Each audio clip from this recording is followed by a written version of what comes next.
গল্পকথন by Kallol চ্যানেলে আপনারা শুনছেন হুমায়ুন আহমেদের লেখা বাদশাহ নামদার। আজ তৃতীয় পর্ব। ফজরের নামাজের পরপরই সম্রাট হুমায়ুনের বিশাল বাহিনী বঙ্গদেশের দিকে যাত্রা শুরু করল। তারিখ ২৭ জুলাই ১৫৩৭ খ্রিস্টাব্দ। সম্রাট আনন্দিত, কারণ তার দুই ভাই হিন্দাল মির্জা এবং আসকারি মির্জা তার সঙ্গে আছেন। যাত্রার সময় আশ্চর্য এক ঘটনাও ঘটেছে। দুটি কবুতর সম্রাটের মাথার উপর চক্রাকারে ঘুরছে। এটি অতি শুভ লক্ষণের একটি। অগ্রগামী দলে আছে অশ্বারোহী বাহিনী, তার পেছনেই পদাতিক বাহিনী। পদাতিক বাহিনী চলছে হস্তি যুথের সঙ্গে। হাতির সংখ্যা ৮০০। সেনাদল কোথাও না থেমে আসর পর্যন্ত এক নাগাড়ে চলবে। আসরের সময় বিশ্রাম এবং আহারের জন্য থামা হবে। পরদিন আবারও ফজরের নামাজের পর যাত্রা শুরু হবে। যুদ্ধযাত্রার সময় সম্রাট একবেলা আহার করেন।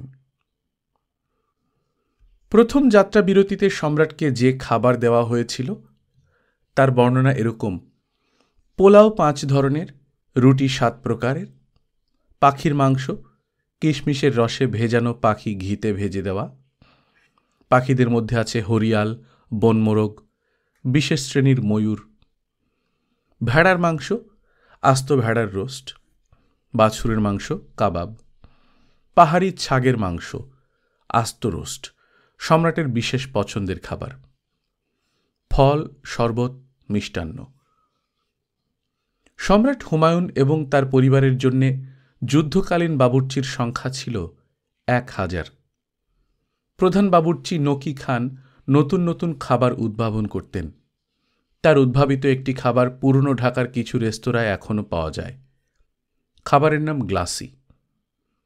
গ্লাসির রেসিপি দেওয়া হলো: পাতলা স্লাইস করে কাটা খাসির মাংস, সজারুর কাঁটা, বিকল্প খেজুরের কাঁটা দিয়ে কেচতে হবে। কেঁচানো মাংসে দিতে হবে কিশমিশের রস, পোস্তদানা বাটা, পেস্তা বাটা, শাহি জিরা বাটা, আদার রস, পেঁয়াজের রস, রসুনের রস, দই, দুধ এবং গম বাটা। পরিমাণ মতো লবণ।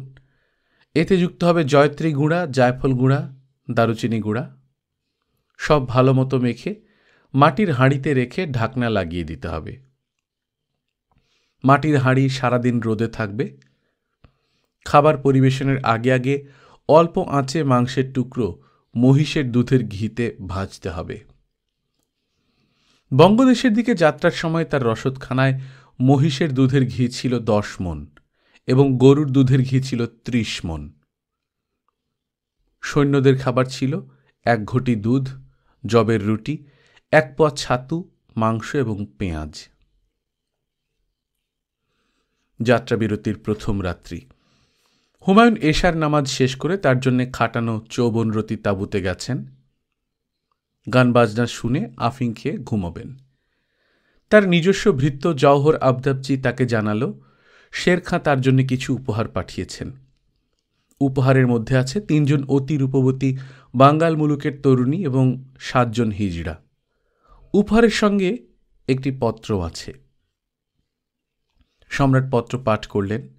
শের খাঁ লিখেছেন: দিল্লীশ্বর সম্রাট হুমায়ুন, আপনি অধম তুচ্ছাতিতুচ্ছ শের খাঁকে শায়েস্তা করতে যাচ্ছেন। আমি আপনার দাসানুদাস। আমার কারণে এই তীব্র গরমে আপনার কষ্ট হচ্ছে, এটা আমি নিতেই পারছি না। আপনি দিল্লিতে ফিরে যান। আপনাকে চুনার দুর্গ আমি দিয়ে দিচ্ছি। কিছু উপহার পাঠালাম। আমি জানি উপহার আপনার পছন্দ হবে। ইতি অধম শের খাঁ, ফরিদ। চিঠিতে কাজ হল। সম্রাট নির্দেশ দিলেন একদিন বিশ্রামের পর মূল সেনাবাহিনী দিল্লি ফেরত যাবে। ডেকে পাঠানো হবে শের খাঁকে। চুনার দুর্গের দখল নেয়ার জন্য রুমি খাঁকে পাঠানো হবে। রুমি খাঁর নেতৃত্বে থাকবে বেশ কিছু কামান এবং ২০০ কামানচি। কামানের প্রয়োজন হবে না, তারপরেও থাকল। ফজরের নামাজের পর দিল্লি যাত্রা শুরু হবে। নামাজের পরপর হুমায়ুন ঘোষণা করলেন চুনার দুর্গ হস্তান্তর প্রক্রিয়ায় তিনি উপস্থিত থাকতে চান। কাজেই যুদ্ধযাত্রা অব্যাহত থাকবে। সম্রাটের খামখেয়ালির সঙ্গে তার সেনাপতি এবং আমিরেরা পরিচিত। কেউ অবাক হলেন না। চুনার দুর্গের অধিনায়ক শের খাঁর পুত্র কুতুব খাঁ। চুনার দুর্গে পৌঁছতে হুমায়ুনের 4 মাস লাগল। তিনি নভেম্বরে পৌঁছলেন। আরামদায়ক আবহাওয়ায় হুমায়ুন প্রসন্ন। ভেষজ বিদ্যার উপর কিছু দুর্লভ বই তার কাছে এসেছে। বইয়ে বর্ণিত গাছের গুণাগুণ পরীক্ষার বাসনায় তিনি অস্থির। দুর্গ দখলের পর পরীক্ষা নিরীক্ষা পর্ব শুরু করবেন। দুর্গের দায়িত্ব ছেড়ে দেওয়ার জন্য কুতুব খাঁর কাছে দূত গেল। কুতুব খাঁ বললেন, সম্রাট স্বয়ং উপস্থিত হলেই দুর্গ তার হাতে তুলে দেওয়া হবে। সম্রাটের দূত বললেন, সামান্য দুর্গ দখলের জন্য হিন্দুস্তানের অধিপতির আশা শোভা পায় না। কুতুব খাঁ বললেন, হিন্দুস্তানের অধিপতিকে অনেক তুচ্ছ কাজ কিন্তু করতে হয়। তিনি শব্দ করে বায়ুত্যাগ করেন, আপনি হয়তো শোনেননি। আপনার ঔদ্ধত্যমূলক আচরণের সমুচিত জবাব দেওয়া হবে। শুনে খুশি হলাম। আফগানরা সমুচিত জবাব ভালোবাসে।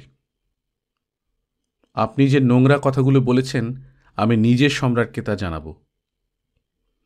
সেই সুযোগ আপনি পাবেন না। এই কথার অর্থ কি? আপনাকে বাধ্য করা হবে সম্রাটকে একটা পত্র পাঠাতে। সেই পত্রে আপনি বিনয়ের সঙ্গে লিখবেন যে আপনি স্বেচ্ছায় দলত্যাগ করে আমার সঙ্গে যোগ দিয়েছেন। জীবন থাকতে এই ধরনের চিঠি আমি লিখব না।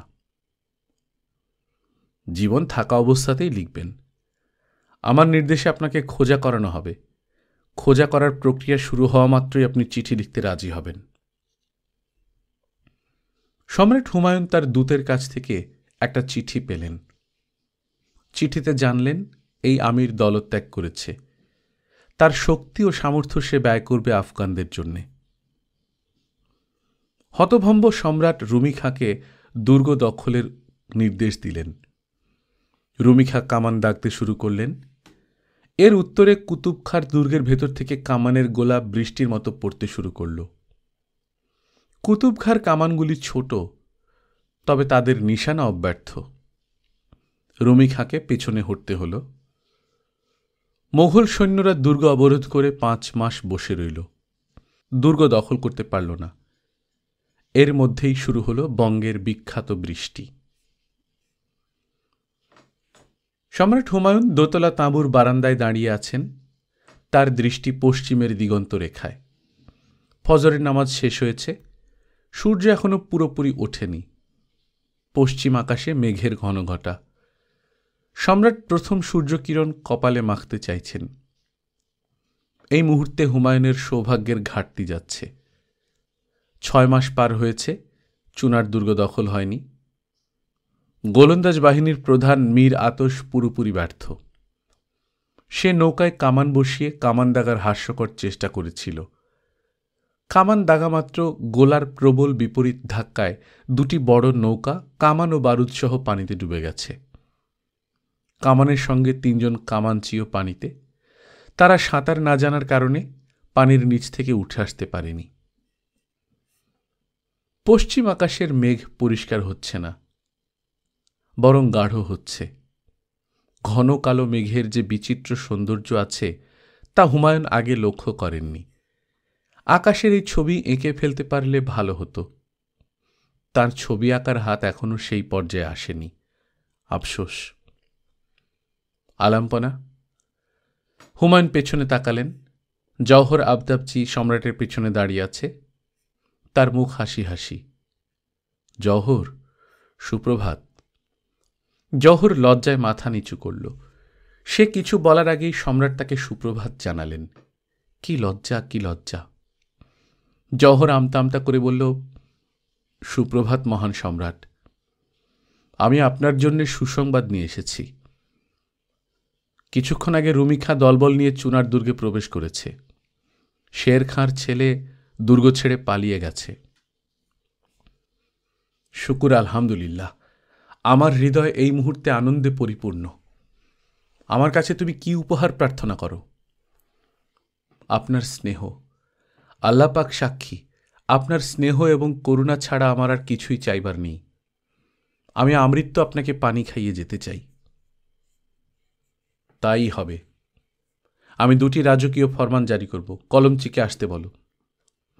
রাজকীয় ফরমানের প্রথমটিতে লেখা হলো, জওহর আফতাবচি আজীবন সম্রাটকে পানি খাওয়ানোর দায়িত্বে থাকবে। তাকে 1000ই মসনদদারি দেওয়া হলো। দ্বিতীয় ফরমানে রুমি খাঁকে মীর আতশ উপাধি দেওয়া হলো। তাকে চুনার দুর্গের আপাতত দায়িত্ব দেওয়া হলো। দুর্গের বন্দীদের যেন প্রাণহানি না হয়। সম্রাট দুর্গের প্রতিটি বন্দীর প্রাণের জিম্মাদার। ফরমান জারির পর হুমায়ুন 1 পেয়ালা বেদানার রস খেলেন। অজু করে আল্লাহ পাকের প্রতি কৃতজ্ঞতা প্রকাশের জন্যে সূরা ফাতিহা পাঠ করলেন। জওহর সারাক্ষণই সম্রাটের পাশে বসে রইল। জওহর, জি আলাম্পানা, আমি ছদ্মবেশে কিছুক্ষণের জন্য শহর ঘুরতে বের হব। হযরত ওমর রাদিয়াল্লাহু তাআলা আনহু এই কাজ করতেন। উনি রাতে বের হতেন, দিনে না। রাতের অন্ধকারে কিছুই দেখা যাবে না, আমি দিনের আলোয় বের হব। তুমি আমাকে ঘোড়া ব্যবসায়ীর মতো সাজিয়ে দাও। চাদরে আমার ঠোঁট থাকবে ঢাকা। মানুষের পরিচয় লেখা থাকে ঠোঁটে। ঠোঁট ঢাকা মানুষ হলেও পরিচয়বিহীন মানুষ। পাশাপাশি 2টি ঘোড়া চলছে, একটিতে সম্রাট হুমায়ুন, অন্যটিতে জওহর আফতাবচি। অনেক দূর থেকে তাদের অনুসরণ করছে সম্রাটের ব্যক্তিগত দেহরক্ষী বাহিনী। তেমন প্রয়োজনে নিমেষের মধ্যে ছুটে এসে তারা সম্রাটকে ঘিরে ফেলবে। ছদ্মবেশে ঘুরে বেড়ালেও সম্রাটের নিরাপত্তাজনিত কোনো সমস্যা নেই। শহর শান্ত, দোকানপাট খুলেছে, ব্যবসা বাণিজ্য চলছে। চুনার দুর্গ পতনের কোনো প্রভাব শহরে পড়েনি। শহরের কেন্দ্রে হরি সংকীর্তন হচ্ছে, সেখানে ছেলে বুড়ো ভিড় করেছে। সম্রাট কিছুক্ষণ হরি সংকীর্তন শুনলেন। একজন নাগা সন্ন্যাসীকে দেখা গেল, গায়ে ভস্য মেখে সম্পূর্ণ নগ্ন অবস্থায় ঘুরছে। তাকে ঘিরে একদল ছেলে মেয়ে। নাগা সন্ন্যাসী তার সাধন দণ্ডে কাঁসার একটি ঘণ্টা ঝুলিয়ে দিয়েছে। যখন সে হাঁটছে, ঘণ্টায় ঢং ঢং শব্দ হচ্ছে। সম্রাট নাগা সন্ন্যাসীর সঙ্গে জওহর আফতাবচির মাধ্যমে কিছুক্ষণ কথা বললেন। তিনি হিন্দুস্তানি ভাষা জানেন না। আপনি নগ্ন ঘুরছেন কেন? আমি নাগা সন্ন্যাসী, সবকিছু বিসর্জন দিয়েছি বলেই নগ্ন। আপনি তো লজ্জাও বিসর্জন দিয়েছেন। লজ্জা বিসর্জনের জিনিস না। তোর কাছে না, আমার কাছে লজ্জাও বিসর্জনের। আপনি গোপন অঙ্গে ঘণ্টা বেঁধেছেন কেন? সবাইকে সতর্ক করে দেওয়ার জন্যই ঘণ্টা। আপনি তো সবই বিসর্জন দিয়েছেন, গোপন অঙ্গ বিসর্জন দিন, এর তো আপনার প্রয়োজন নেই। আমাকে নিয়ে তুই মাথা ঘামাচ্ছিস কি জন্যে? তুই ঘোড়া বেচতে এসেছিস, ঘোড়া বিক্রি কর। পুণ্য কামাতে চাইলে আমার সেবা কর। সম্রাট তাকে 10টা তাম্র মুদ্রা দিয়ে শহরের বাইরে চলে গেলেন। নদীর পাড় ঘেঁষে ঘেঁষে যাচ্ছেন। তার অদ্ভুত লাগছে। মধুর বাতাস, পশ্চিম আকাশের মেঘ এখন ভেলার মতো পুরো আকাশে ছড়িয়ে পড়ছে। একটা তালগাছ বাঁকা হয়ে নদীর দিকে ঝুঁকে আছে। একদল শিশু তালগাছে উঠে সাবধানে মাথা পর্যন্ত যাচ্ছে, সেখান থেকে ঝাঁপ দিয়ে নদীতে পড়ছে। তাদের কি আনন্দ! সম্রাট বললেন, দেখো জওহর, ওদের কি আনন্দ। জওহর কিছু বলল না। হুমায়ুন বললেন, সম্রাটের পুত্রকন্যারা এই আনন্দ থেকে বঞ্চিত। জওহর বলল, তাদের জন্যে অন্য আনন্দ। মহান আল্লাহ ঠিক করে রেখেছেন কে কি আনন্দ পাবে। সম্রাট বললেন, চলো এগুই, আরও কোনো আনন্দ দৃশ্য হয়তো সামনেই আছে। সম্রাট এগোলেন। প্রায় 2 ক্রোশ এগোবার পর তিনি থমকে দাঁড়ালেন। সামনে নলখাগড়ায় ঢাকা শ্মশান ঘাট। বৃষ্টির সময় আশ্রয় নেয়ার জন্য চারিদিক খোলা শ্মশান বন্ধু ঘর। ঘর ভর্তি নানান বয়সী নারী। তারা কলকল করে কথা বলছে। চারিদিক লোকে লোকারণ্য, ঢোল বাজছে, কাঁসার ঘণ্টা বাজছে। কিছুক্ষণ পরপর সবাই মিলে গগন বিদারী চিৎকার দিচ্ছে, সতী মাই কি জয়। চারজন পুরোহিত আসন করে বসে আছে, মন্ত্রপাঠ চলছে। পুরোহিতদের দক্ষিণ দিকের নদীর কাছাকাছি ডোমরা বসেছে কলসি ভর্তি চোলাই মদ নিয়ে। তাদের চোখ রক্তবর্ণ। সম্রাট বিস্মিত হয়ে বললেন, কি হচ্ছে? সতীদাহ হবে আলাম্পনা। মৃত স্বামীর সঙ্গে তার জীবিত স্ত্রীকে চিতায় পোড়ানো হবে। এই সেই সতীদাহ? আমি সতীদাহের কথা শুনেছি, আগে কখনো দেখিনি। দেখার জিনিস নয় জাহাপনা, হিন্দুস্তানি বর্বরতা। চলুন ফিরে যাই। যে মেয়েটিকে পুড়িয়ে মারা হবে তার সঙ্গে কি কথা বলা যাবে? আলাম্পনা, সে কথা বলার মতো অবস্থা এখন থাকবে না। সবাই তাকে ঘিরে আছে। তাকে নিশ্চয়ই আরো খাওয়ানো হয়েছে। সে এখন নেশাগ্রস্ত। একদল মানুষ দেখছি লাঠিসোঁটা নিয়ে দাঁড়িয়ে। এরা কারা? সবসময় দেখা গেছে আগুন লাগানো মাত্র সতী দৌড় দিয়ে চিতা থেকে পালাতে চায়। তখন লাঠি দিয়ে পিটিয়ে তাকে চিতায় নিয়ে যাওয়া হয় এবং আগুনের উপর মেয়েটিকে চেপে ধরে রাখা হয়।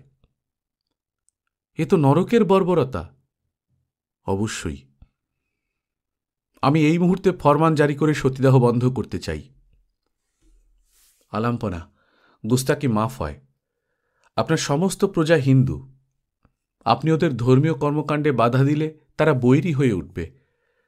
আপনার জন্য শাসনকার্য পরিচালনা দুষ্কর হবে। আমি মেয়েটির সঙ্গে কথা বলতে চাই। ঘোড়ার ব্যবসায়ী হিসেবে তারা আপনার সঙ্গে মেয়েটিকে কথা বলতে দেবে না। তাদেরকে তুমি বলো আমি মোগল সম্রাট হুমায়ুন এবং আমার রক্ষী বাহিনীকে কাছে এগিয়ে আসতে বলো। চিতায় ঘিয়ের আগুন জ্বলে উঠেছে। সেখানে প্রায় 70 বছর বয়সী এক চুল পাকা বৃদ্ধের শবদেহ। তার চুলে আগুন ধরতেই নিমেষে সব চুল জ্বলে গেল। আগুন ভালো মতো জ্বলে উঠলে সতী স্বেচ্ছায় হেঁটে হেঁটে চিতায় উঠবে। তাকে ভাঙের শরবত খাওয়ানো হয়েছে। তার চিন্তা শক্তি কাজ করছে না। ঢোলের বাদ্য আকাশ স্পর্শ করছে। শ্মশান ঘরের তরুণীরা একে একে আসছে। সতী মেয়েটির কপালে সিঁদুর দিচ্ছে। সেই সিঁদুর নিজের কপালে ঘষছে এবং উপুড় হয়ে পড়ে মেয়ের পায়ে পড়ে তাকে প্রণাম করছে। বাজনাদাররা আধা পাগলের মতো নাচছে। হঠাৎ বাদ্য বাজনা থামল। সম্রাট হুমায়ুন এগিয়ে এলেন। তার ঘোড়া থামল সতীদাহের মেয়েটির সামনে। 12-13 বছর বয়সী একটি মেয়ে, পরনে লাল পেড়ে শাড়ি, গা ভর্তি অলংকার। কি সুন্দর সরল মুখ, চোখ বড় বড়। ভয়ে আতঙ্কে সে থরথর করে কাঁপছে। মেয়েটির সঙ্গে কোথায় যেন সম্রাট কন্যা আকিকা বেগমের মিল আছে। তোমার নাম কি? নাম কি? নাম বলো। অম্বা। তোমার স্বামী মারা গেছে। সে চিতায় পুড়ে কয়লা হবে। তুমি তো বেঁচে আছো, তুমি কেন মরবে? অম্বার চোখ দিয়ে টপ টপ করে পানি পড়ছে। সে ক্ষীণ স্বরে বলল, আমি মরতে চাই না। এরা আমাকে মেরে ফেলবে। সম্রাট ঘোড়া থেকে নামলেন, অম্বার কাছে এগিয়ে গেলেন। গলা নিচু করে বললেন, আমি নিজের হাতে তোমাকে পানি খেতে দেব। তুমি বিসমিল্লাহ বলে সেই পানি খাবে, মনে থাকবে? অম্বা হ্যাঁ সূচক মাথা নাড়ল। সে খানিকটা হক চকিয়ে গেছে। মেয়েটির আত্মীয় স্বজন এবং জড়ো হওয়া লোকজন এগিয়ে আসতে চাচ্ছে, কিন্তু সম্রাটের রক্ষী বাহিনীর কারণে কাছে আসতে পারছে না। তাদের মধ্যে এক ধরনের আতঙ্ক কাজ করছে। হুমায়ুন তাদের দিকে তাকিয়ে গলা উঁচু করে বললেন, অম্বা নামের এই মেয়েটা এইমাত্র আমার হাতে বিসমিল্লা বলে পানি খেয়েছে। বিধর্মীর হাতে পানি খাওয়ার কারণে তার জাত গেছে, আর বিসমিল্লা বলায় মেয়েটি মুসলমান হয়ে গেছে। আমার আইনে কোনো মুসলমান মেয়েকে সতী হিসেবে দাহ করা যাবে না। সম্রাট হুমায়ুন অম্বাকে নিয়ে শিবিরের দিকে রওনা হলেন। মাতাল ডোমের দল লাঠি সোঁটা নিয়ে পেছন পেছন ছুটল। তাদের সঙ্গে পুরোহিতের দল, বাজনাদারদের দল, মহিলাদের দল। সতী কন্যাকে ছিনিয়ে নিয়ে যাওয়া হচ্ছে, এ তারা হতে দেবে না। সম্রাটের নির্দেশে তীরন্দাজরা তীর ছুড়ল। অব্যর্থ তীরের আঘাতে 4 জন পুরোহিতের 3 জনই মাটিতে লুটিয়ে পড়ল। হতভম্ব দল উল্টো দিকে দৌড়াতে শুরু করল। মাগরিবের নামাজের শেষে সম্রাট দরবার বসিয়েছেন। চুনার দুর্গ দখলে এসেছে। দুর্গের দায়িত্ব কাকে দেওয়া হবে সেই বিষয়ে পরামর্শ সভা বসেছে। বাংলা মুলুক অভিযানে কখন রওনা হতে হবে সেই বিষয়ে সিদ্ধান্ত নেওয়া হবে। আজকের সভা গুরুত্বপূর্ণ। আমিরেরা সবাই উপস্থিত। মীর আতশ রুমি খাঁ উপস্থিত। দরবারে খাসের নিয়ম ভঙ্গ করে 4 জন নর্তকী উপস্থিত। এদেরকে আনা হয়েছে চুনার দুর্গ থেকে। গুরুত্বপূর্ণ সভায় নর্তকীরা কখনোই উপস্থিত থাকে না। আজ তারা কেন উপস্থিত বোঝা যাচ্ছে না। নর্তকীরা ভীত সন্ত্রস্ত। তারা মাথা নিচু করে আছে। কিছুক্ষণ পরপর একে অন্যের দিকে তাকাচ্ছে। একজন গোপনে অশ্রু বর্ষণ করছে। সম্রাট চুনার দুর্গ দখলে আসার কারণে আল্লাহ পাকের দরবারে শুকরিয়া আদায় করলেন। সবাই বলল আমিন। আমির বেগ মিরেককে চুনার দুর্গের গভর্নরের দায়িত্ব দেওয়া হলো। সবাই বলল অতি উত্তম সিদ্ধান্ত। সম্রাট সবাইকে ভোজসভায় আহ্বান জানালেন। মীর আতশ বললেন, অতি গুরুত্বপূর্ণ এবং গোপন মিটিংয়ে নর্তকীরা উপস্থিত, এর কারণ বুঝতে পারছি না। সম্রাট বললেন, এরা আমার কাছে একটা অভিযোগ করেছে। অভিযোগ গুরুতর। আমার ধারণা অভিযোগ মিথ্যা। যদি মিথ্যা হয় তাহলে হাতির পায়ের তলায় এদের পিষ্ট করে হত্যা করা হবে। বৈরাম খাঁ বললেন, অভিযোগ কি? হুমায়ুন বললেন, অভিযোগ হচ্ছে রুমি খাঁ দুর্গে প্রবেশের পরপর 350 মানুষের 2 হাত কেটে ফেলার নির্দেশ দিয়েছেন। সেই নির্দেশ সঙ্গে সঙ্গে পালন করা হয়েছে। রুমি খাঁ, এ বিষয়ে আপনার বক্তব্য কি? রুমি খাঁ বললেন, ঘটনা সত্য। আমি যা করেছি মহান সম্রাটের নিরাপত্তার জন্য করেছি। যেই 350 মানুষের 2 হাত কেটে ফেলা হয়েছে এরা সবাই দুর্ধর্ষ কামানচি। এরা যেন আর কখনো সম্রাটের বাহিনীর উপর কামান চালাতে না পারে সেই ব্যবস্থাই করা হয়েছে। শত্রুকে সমূলে বিনাশ করতে হয়। হুমায়ুন বললেন, আপনাকে সাহসী মানুষ ভেবেছিলাম। আপনি নিতান্তই কাপুরুষের মতো একটা কাজ করেছেন। আমি কাপুরুষ অপছন্দ করি। যুদ্ধক্ষেত্রে কাপুরুষতা একটা সদ্গুণ। অনেক সময় কাপুরুষতা যুদ্ধজয়ে ভূমিকা রাখে। সম্রাট বললেন, দুর্গের মানুষজন আত্মসমর্পণ করেছেন, কাজেই দুর্গ যুদ্ধক্ষেত্র ছিল না।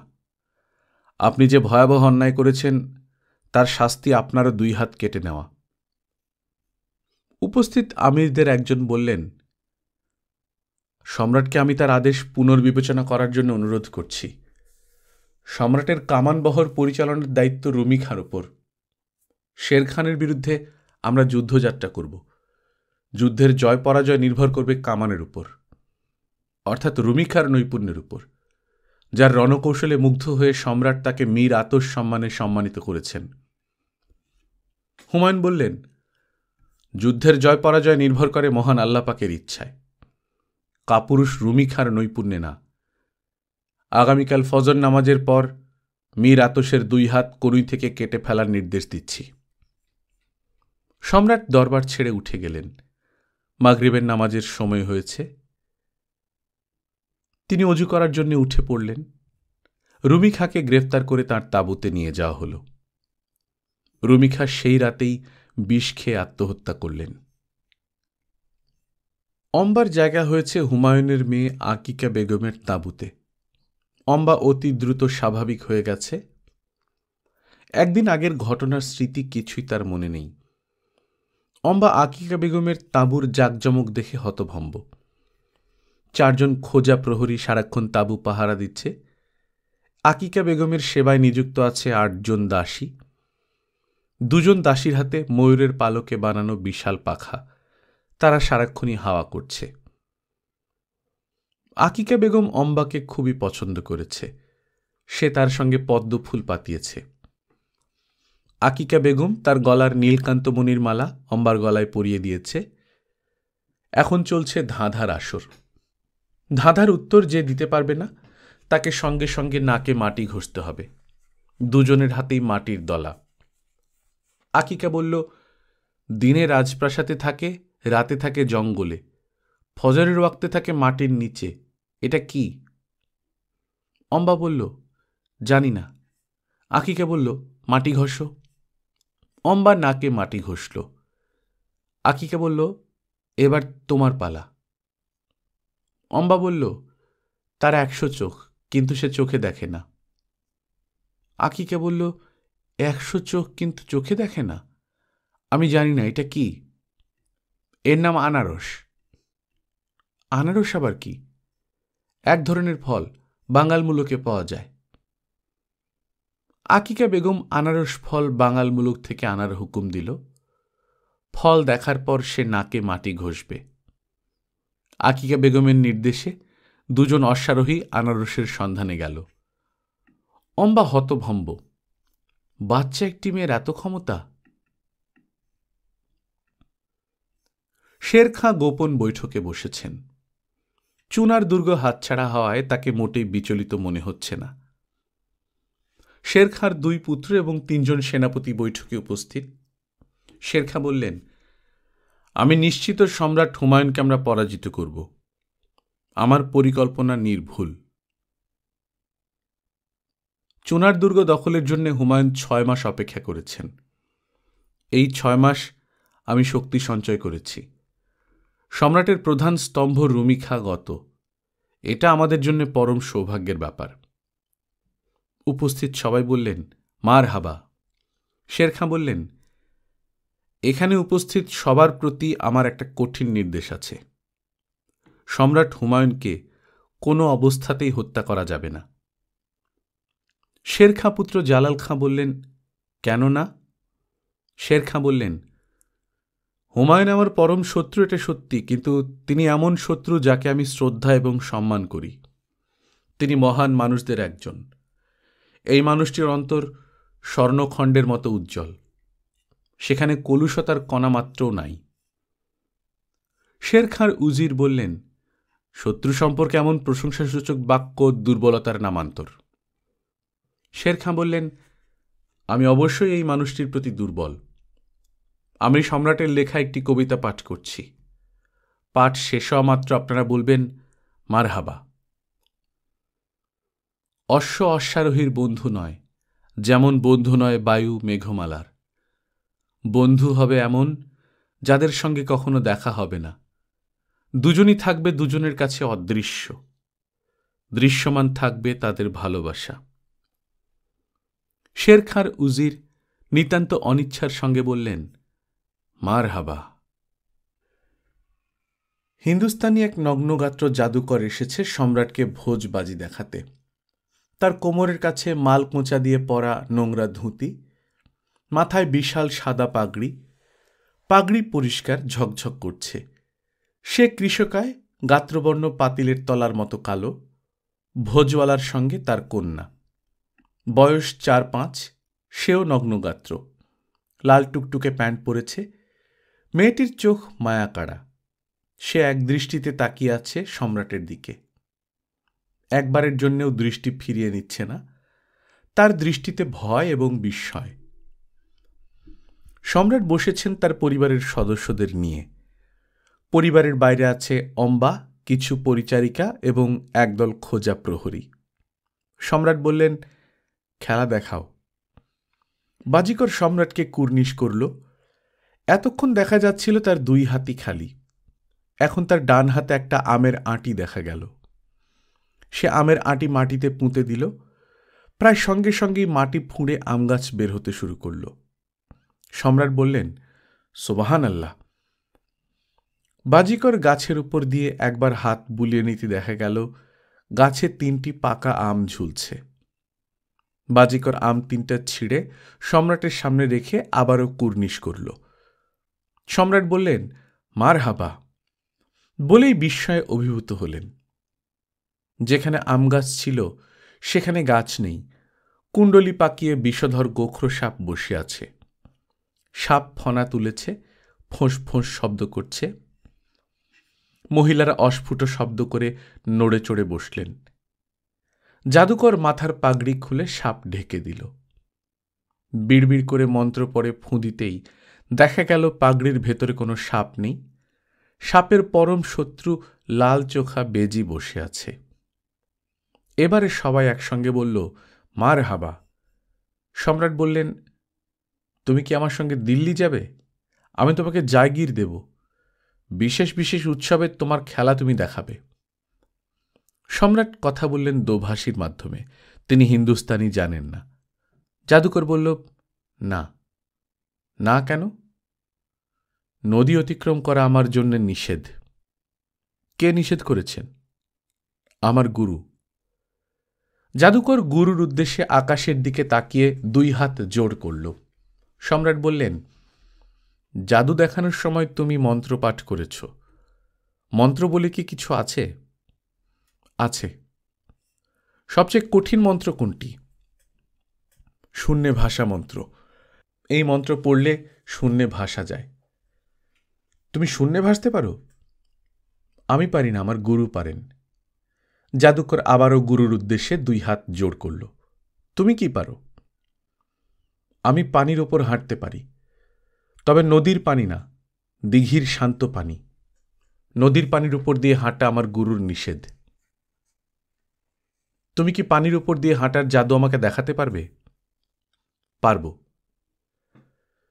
চিকিৎসক এবং সম্রাট এই দুজনের কাছে সর্ব অবস্থায় সত্যি কথা বলতে হয়। তুমি সত্যি করে বলো, পানির উপর দিয়ে হাঁটার কি কোনো কৌশল আছে, না শুধুই মন্ত্র? কৌশল আছে। তুমি কি এই কৌশল আমাকে শেখাবে? সম্রাট রাজ্য শাসন করবেন, ভোজবাজি কেন শিখবেন? তুমি তো বেশ গুছিয়ে কথা বলতে পারো। আমি তোমার ভোজবাজি দেখে মুগ্ধ হয়েছি। তুমি আমার কাছে কি চাও? আমি ভগবান ছাড়া আর কারো কাছে কিছু চাই না। আপনি আমার খেলা দেখে খুশি হয়েছেন, এতেই আমি খুশি। সম্রাটকে খুশি করতে পারা বিরাট সৌভাগ্যের ব্যাপার। আমি ভাগ্যবান। সম্রাট তার কন্যা আকিকা বেগমকে হাতের ইশারায় কাছে ডাকলেন। আকিকা ছুটে এলো। ভোজবাজির খেলা কেমন লাগলো মা? খুব ভালো লাগলো বাবা। এই জাদুকর আমাকে খুশি করেছে, আমি তাকে খুশি করতে চাই। কি উপহার পেলে সে খুশি হবে এবং বিস্মিত হবে? বাবা, আপনি তাকে একটা হাতি উপহার দিন। হাতি? হ্যাঁ, হাতি। উপহার হিসেবে সে যে হাতি পাবে, এটা সে কখনো কল্পনাই করেনি। আপনার উপহার তার কল্পনাকে ছাড়িয়ে যাবে। তোমার সঙ্গে যে হিন্দুস্তানি মেয়েটা আছে, সে কেমন আছে? খুব ভালো আছে, আনন্দে আছে। তার নাম যেন কি? অম্বা। সে কি তার আত্মীয় স্বজনের কাছে ফেরত যেতে চায়? না, আত্মীয় স্বজনেরা তাকে ফেরত নেবে না। সে বাকি জীবন আমার সঙ্গে থাকবে। বাবা, আপনি কি জানেন আমরা দুজন এক বিছানায় ঘুমাই? জানতাম না, এখন জানলাম। আপনি কি রাগ করেছেন? আমি আমার আদরের আকিকা বেগমের উপর কখনো রাগ করব না। আমি যদি কোনো অন্যায় করি তারপরেও না? তারপরেও না।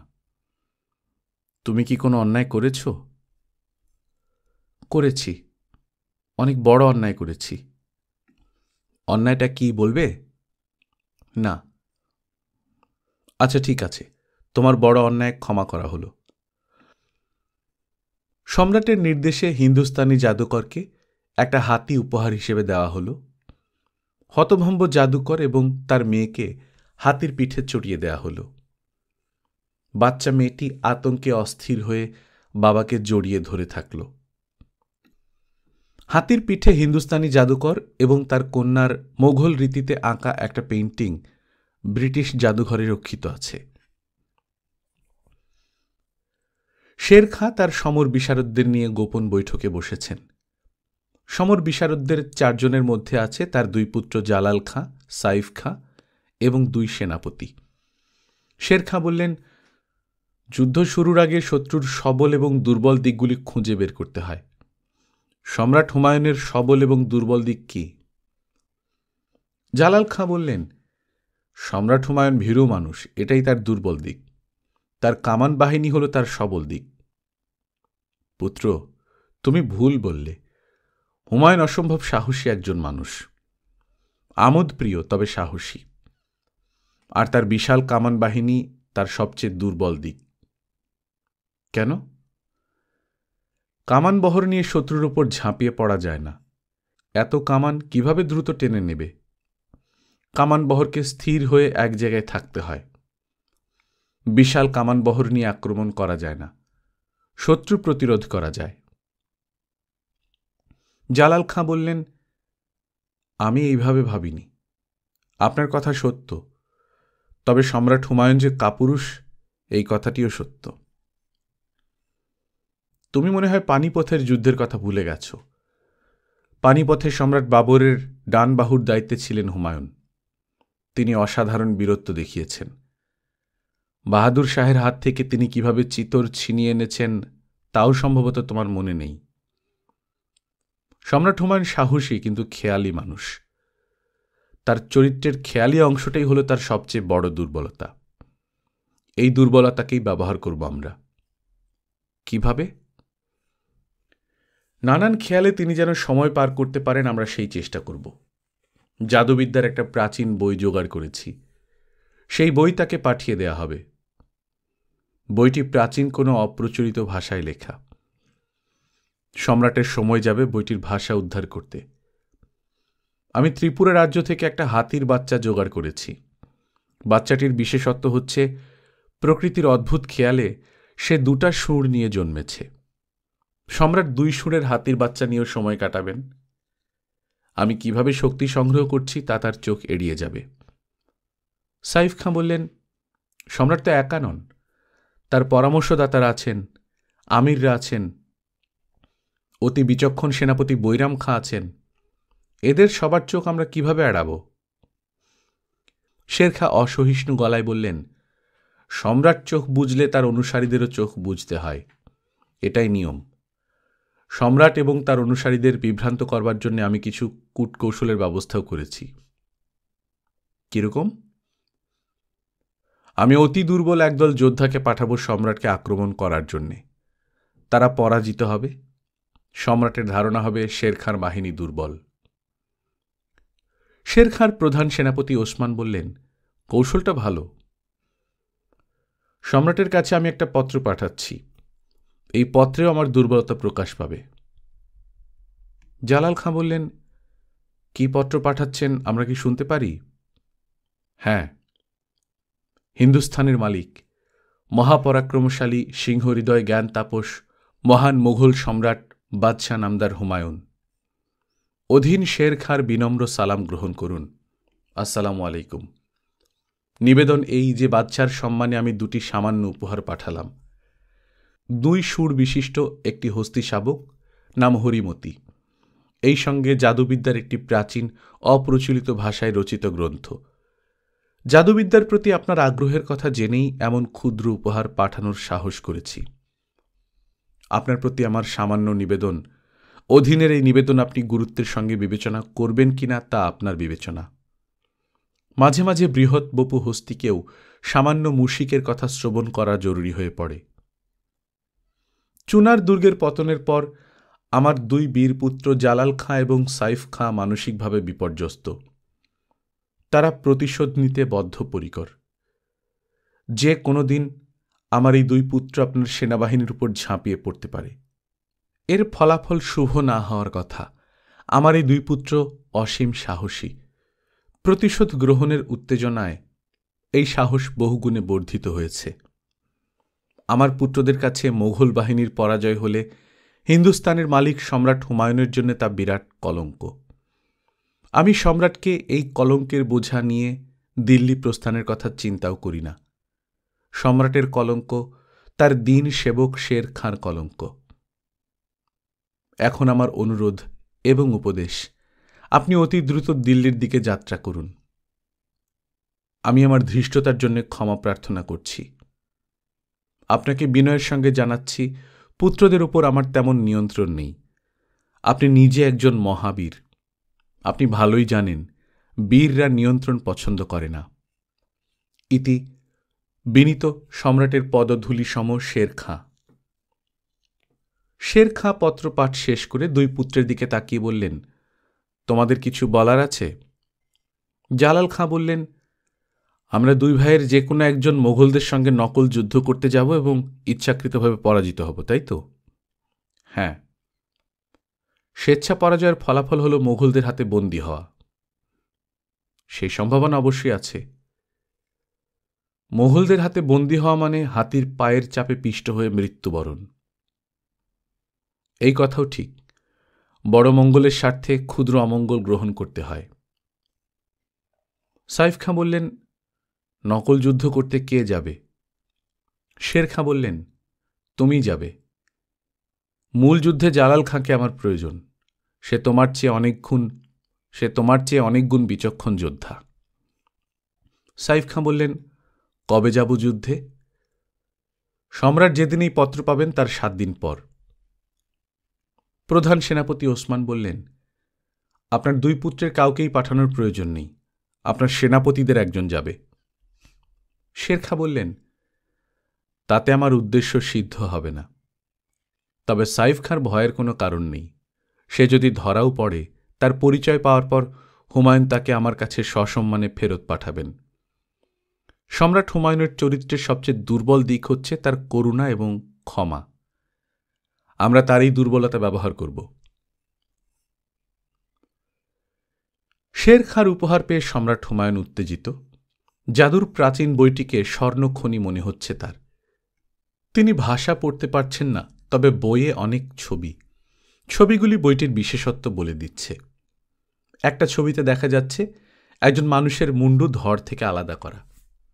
তার পরের ছবিতে মুন্ডু শরীরের সঙ্গে লাগানো।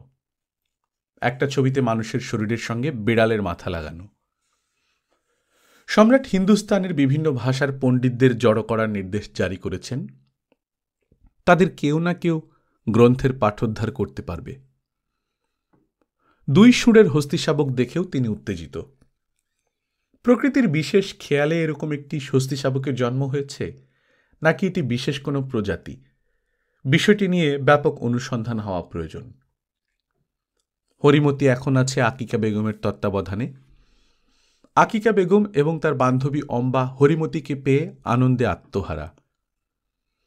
আকিকা বেগম হস্তিশাবকের হিন্দু নাম বদলে মুসলমান নাম রাখতে চাচ্ছে।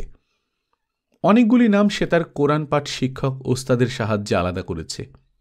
কোনোটি পছন্দ হচ্ছে না, যেমন শাহানা অর্থ রানী, লাবিবা অর্থ জ্ঞানী, আনিসা কুমারী, সাইয়ারা রাজকুমারী। সাইয়ারা নাম তার কিছুটা পছন্দ হচ্ছে, কিন্তু সে চাচ্ছে তার নামের প্রথম অক্ষরের সঙ্গে মিলিয়ে নাম রাখতে। আনিসা নাম সেই অর্থে ঠিক আছে, আ দিয়ে শুরু, কিন্তু নামের অর্থ কুমারী পছন্দ হচ্ছে না। হরিমতি নিশ্চয়ই সারা জীবন কুমারী থাকবে না। হরিমতিকে নিয়ে সম্রাটের অন্য পরিকল্পনা আছে। তিনি এই অদ্ভুত হস্তিশাবক পারস্য সম্রাট শাহ তামাশপকে উপহার হিসেবে দিতে চান। পারস্য সম্রাটের জীবজন্তুর প্রতি প্রবল আগ্রহ। তার চিড়িয়াখানা সারা পৃথিবী থেকে খুঁজে আনা জীবজন্তুতে পরিপূর্ণ। শাহ এই অদ্ভুত উপহার পেয়ে অবশ্যই আনন্দে আত্মহারা হবেন। পারস্যের সঙ্গে তখন সুসম্পর্ক হবে, এর ফলাফল হবে শুভ। শুক্রবার জুম্মার নামাজ শেষ করে সম্রাট বিশ্রামে গেছেন। কিছুক্ষণ বিশ্রাম নিয়ে তিনি দুপুরের খাবার খাবেন। ঘুমে সম্রাটের চোখ লেগে আসছে। তখনই তাকে ডেকে তোলা হলো। তাকে দুঃসংবাদ দেওয়া হলো, শের খাঁর পুত্র সাইফ খাঁ প্রায় 1000 অশ্বারোহী নিয়ে মোঘল শিবির আক্রমণ করেছে। যুদ্ধের জন্য মোঘলদের প্রস্তুতি ছিল না বলে অল্প কিছু মোঘল সৈন্য নিহত হয়েছে। সাইফ খাঁ সম্পূর্ণ পরাজিত হয়েছে, তাকে বন্দী করা হয়েছে। সাইফ খাঁর সঙ্গের সৈনিকদের প্রায় সবাই নিহত হয়েছে। সাইফ খাঁকে সম্রাটের সামনে আনা হল। সম্রাট দেখলেন নিতান্তই অল্প বয়সী অতি সুপুরুষ এক যুবক। সম্রাট বললেন, অতি অল্প কিছু সৈন্য নিয়ে তুমি বিশাল মোঘল বাহিনীকে আক্রমণ করেছ। এটা কি তোমার নির্বুদ্ধিতা নাকি কোনো কৌশল? সাইফ খাঁ মাটির দিকে তাকিয়ে বললেন, আমি বিশাল বাহিনী নিয়ে এসেছিলাম। বেশিরভাগই ছিল ভাড়াটে সৈন্য। যুদ্ধ শুরু হওয়া মাত্র তারা পালিয়ে গেছে। বন্দি শত্রুকে হাতির পায়ের নিচে পিষ্ট করে মারার রেওয়াজ মোঘলদের আছে। এই তথ্য তুমি জানো? জানি। তুমি কি আমার কাছে প্রাণ ভিক্ষা চাও? সাইফ খাঁ বললেন, আপনার করুণা ও দয়ার কথা আমি জানি। আপনি যে আমার প্রাণ ভিক্ষা দিবেন সে বিষয়ে আমি নিশ্চিত। আমি এখন দুপুরের খাবার খাবো, তুমি আমার সঙ্গে খেতে বসো। খাওয়ার পর তোমার বিষয়ে সিদ্ধান্ত নেব। আচ্ছা, তুমি যেন শান্তিমতো খেতে পারো আমি সেই ব্যবস্থা করছি। তোমাকে ক্ষমা করা হলো। তুমি শের খাঁর কাছে ফিরে যাবে এবং তাকে বলবে তার পাঠানো উপহার আমার পছন্দ হয়েছে। আমি বাবাকে এই সংবাদ দেব। সম্রাট বললেন, আমি তোমার পিতার সঙ্গে শান্তি চুক্তি করে দিল্লি ফিরে যাব। এই খবর আমি বাবাকে জানাব, তিনি খুশি হবেন। সম্রাট হুমায়ুন সাইফ খাঁকে ডান পাশে বসালেন। অতি সম্মানিত জনকেই এমন সম্মান দেখানো হয়। গল্পকথন বাই কল্লোল চ্যানেলে আপনারা শুনছেন হুমায়ুন আহমেদের লেখা বাদশা নামদার, আজ তৃতীয় পর্ব। আমরা নিয়মিত গল্প পাঠ করে শোনাচ্ছি। আপনারা যারা প্রথমবার মতো শুনছেন কাইন্ডলি সাবস্ক্রাইব করে নেবেন। গল্প পাঠ ভালো লাগলে বন্ধুদের সঙ্গে শেয়ার করবেন। নিজে ভালো থাকবেন, আশেপাশের লোকজনকে ভালো রাখবেন। টাটা।